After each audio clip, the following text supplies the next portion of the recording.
தேவன் உங்களுக்கு தந்த வார்த்தை கண்டிப்பாக நிறைவேறும்.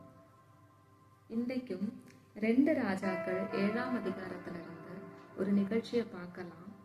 இங்கேயும் எலிசா தீர்க்கதரிசி வழியாக கர்த்தர் அந்த நாட்டு மக்களுக்கு ஒரு வார்த்தை சொல்றாரு. அது எப்படி நிறைவேறுது அப்படின்னு சொல்லி பார்க்கலாம். 7ஆம் அதிகாரம் 1ஆம் வசனத்துல எலிசா கர்த்தருடைய வார்த்தை அந்த மக்களுக்கு சொல்றாங்க. நாளைக்கு இந்த டைம்ல இந்த சமாரியாவில் 1 மரக்கால் கோதுமை மாவு 1 ஷேக்கலுக்கும் 2 மரக்கால் வார்கோதுமை 1 ஷேக்கலுக்கும் விற்கப்படும் அப்படின்னு சொல்லிட்டு ஒரு தீர்க்க தரிசனம். அப்ப இதை சொல்லும் போது அந்த நாட்டுல என்னன்னா கொடிய பஞ்சம். அவங்களுக்கு அந்த திங்ஸ் வாங்க முடியாது. இது நடக்க அப்படின்னா திங்க் பண்ண முடியாத அளவுக்குள்ள ஒரு காரியம். இந்த அளவுக்கு ரொம்ப சீப்பா கிடைக்காது. அது எதனால அப்படின்னா, இப்போ 1 மரக்கால் அப்படின்னு சொல்லும் போது அது ஒரு 5.5 to 7 கிலோ வரைக்கும் இருக்கும். இந்த 1 ஷேக்கல் அப்படின்னு சொல்லும்போது இப்போ உள்ள நியூ ஷேக்கல் படி ஒரு 30 rupees அப்படின்னா ஒரு 7 கிலோ கோதுமை மாவு 30 rupees. நம்ம ஒரு எக்ஸாம்பிளுக்காக நம்ம அப்படி சொல்லலாம். அப்படின்னா ரொம்ப சீப்பாட்டு சாதனை கிடைக்க போகுது அப்படின்னு ஒரு தீர்க்க தரிசனம்.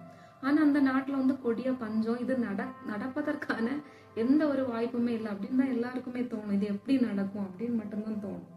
ஆனா இந்த காரியம் எப்படி நடக்குது, தேவன் இதை எப்படி நடத்துறாரு அப்படின்னு சொல்லி பார்க்கலாம்.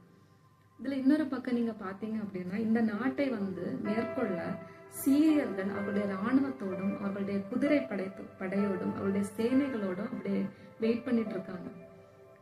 அவங்க அந்த கூடாரங்கள் எல்லாம் அமைத்து அவங்க படைகள் எல்லாம் வச்சு வெயிட் பண்றாங்க. எந்த நேரத்துல வேணும்னாலும் இவங்களை தாக்கலாம்.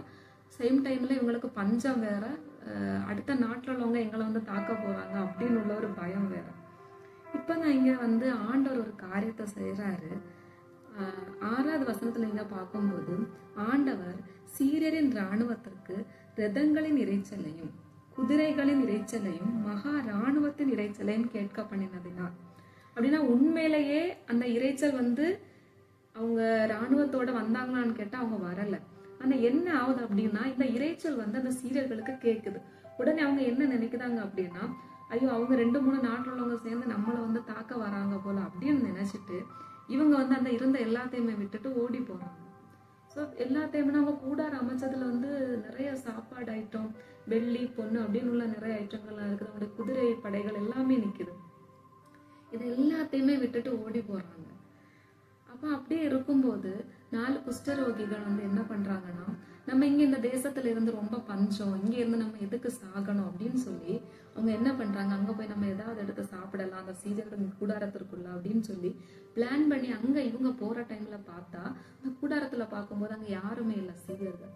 உடனே இவங்க அங்க இருந்து கொஞ்சம் சாதனமெல்லாம் எடுத்துட்டு இவங்க என்ன பண்றாங்கன்னா திரும்ப ராஜாட்ட இன்ஃபார்ம் பண்றாங்க. அதுக்கப்புறம் படை வீரர்கள் போய் அங்க போய் பார்க்கும்போது சீரியர்கள் யாருமே இல்லை. ஸோ அந்த திங்ஸ் எல்லாமே இவங்க எடுக்கிறாங்க.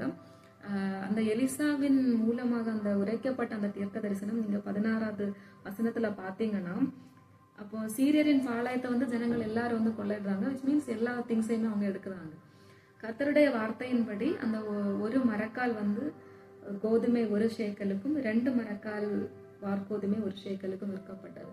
இப்போ கர்த்தர் ஏதாவது ஒரு வார்த்தை உங்களுக்கு ஒரு வார்த்தையை தந்திருந்தா அது கண்டிப்பா ஆண்டவர் தான் அந்த வார்த்தையை உங்களுக்கு தந்திருக்கிறார் என்றால் அந்த வார்த்தை கண்டிப்பாக உங்க வாழ்க்கையில நடக்கும். ஒருவேளை சூழ்நிலைகள் வித்தியாசமா இருக்கலாம். இங்கே நம்ம பார்த்தோம், நேத்தைக்கு நைட்டு பஞ்சம், இன்னைக்கு காலையில பார்த்தா ரொம்ப மிகப்பெரிய ஆசீர்வாதம். அந்த மாதிரி அவ்வளோ திங்ஸ். நேத்தைக்கு நைட்டு சாப்பிட்றதுக்கு எதுவுமே இல்லை, இன்னைக்கு காலையில பார்த்தா அவ்வளோ திங்ஸ் இருக்குது சாப்பிட்றதுக்கும் எல்லாத்துக்கும். ஸோ அந்த மாதிரி ரொம்ப வித்தியாசமாக நடத்த கர்த்தரால மட்டும்தான் முடியும். அது மட்டும் இல்லை, அந்த ஒரு ராத்திரி நேற்றைக்கு நைட்டு பார்த்ததை இன்னைக்கு காலையில இல்லை, அந்த மாதிரி ஒரு ராத்திரியில அற்புதம் செய்ய வல்ல தேவன் நம்முடைய தேவன் தான். அதனால உங்க வாழ்க்கையிலையும் நீங்க ஏதாவது ஒரு காரியத்திற்காக ஜெபித்து கொண்டிருக்கிறீர்களா, இன்னும் நடக்கலையே, ஆண்டவர் தந்த வார்த்தையை வைத்து நீங்க ஜெபிக்கிறீங்க அப்படின்னா கண்டிப்பா அந்த வார்த்தை உங்க வாழ்க்கையில நிறைவேறும். கர்த்தருடைய நாமம் மட்டும் மகிமைப்படட்டும். கர்த்தர் உங்களை ஆசீர்வதிப்பாராக. ஆமென்.